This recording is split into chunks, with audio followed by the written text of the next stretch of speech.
You either use the internet for fun or you use the internet to grow. You're here to grow. Welcome to TRS Clips. I think I was seeing a podcast featuring the Big Show, if I'm not mistaken, and he spoke about how John Cena and Kane were the two strongest guys he worked with. And his reason for saying that was because he said that most people assume strength is when you just lift someone.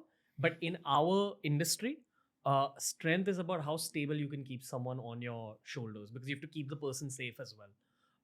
Would you agree, John? Oh, absolutely. Yeah. Cena and Kane are unbelievably strong. I mean, Big E is one of the strongest human beings to ever do it. I mean, Mark Henry, myself, there's been so many guys come along the way that are, and that's what I was talking about. Like I was talking about with Rey Mysterio, being that base, being able to be strong, catching a guy out of midair, knowing that you're not going to drop him on his head and stuff like that. And like I said, you've seen multiple times me hoisting Big Show up on my shoulder where I literally picked him up, threw him over the top rope out of the ring and stuff.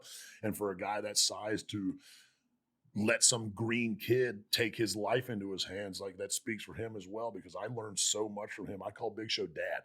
He's my wrestling dad. Kane and Mark Henry are my uncles, and Undertaker's my grandpa. So that was with me coming into the business. I was so fortunate at the time because that's my Mount Rushmore of wrestling. Those four right there, the four best big men in my opinion to do it. So when I'm coming into the business as they're phasing out and stuff, to be able to be underneath that learning tree and have them pass down this knowledge to me. And now with me being able to do it like with the Giant Omos and stuff like that, and some of these other bigger kids that are coming up from NXT, because that's how this business works. You pass the knowledge on because one day you can't do this anymore. Why take everything that you learn from somebody else with you? Pass it on to the next generation so we can keep what we do and what we love going, which is WWE. Chocolate learns from chocolate. That's what it is, right? Like you have to ask the bigger guys about their personal challenges about being a bigger guy. Yep. That's what I'm assuming. Yep. What did those big guys tell you? Just like I said, they just not as much as telling me, but helping me when I did something. Like I definitely knew when I did something wrong because they were waiting on me when I come through the curtain to yell at me, "What the fuck are you doing that for out there?" But they were also there. Hey, that looked good. That was do that. Can keep that move, throw that away, and stuff like that. So like. Funny story, like my 11th wrestling match I ever had was myself and the late, great Luke Harper versus the Brothers of Destruction, Kane and Undertaker, in Merida, Mexico, in front of 20,000 people. And they didn't talk to me, didn't say a word, anything. And I'm walking out there and the gong hits. And there the goosebumps go again. The gong hits and 20,000 people lose their mind. And I'm like, I'm about to wrestle the Undertaker and Kane.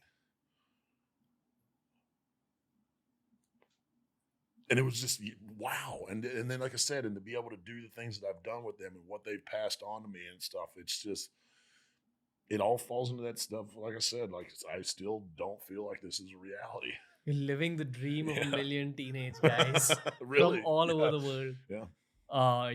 We used to play the PlayStation video games. SmackDown, shut your mouth. SmackDown, here comes the pain and all. We would make characters who looked like you, like a big guy with a beard, who would then compete against Kane and the Undertaker. So I can't imagine what your reality is like. Oh, that's what I said. I mean, like seeing myself come to life in a video game and these action figures and stuff like that, and like Funko Pops and all the different apps and posters and pictures and T-shirts and you name it. People getting tattoos of my face on their bodies. And I'm like, how is this? Like, yeah, it's so unbelievable. Like I said, to be immortalized in a piece of plastic and like jacked, ripped abs, all this stuff from this fat little kid that was told he was never going to do anything, which is one of my favorite things of the story I like to tell. A teacher that told me I was never going to amount to anything. My first action figure when I got it, I signed it to her and I said, "Thanks for everything." And I mailed it to the school. Wow. Did she respond? No, I never heard anything back, but I'm sure she got it. Damn. New clips released at the same time that a podcast releases. This is TRS Clips. Make sure you subscribe.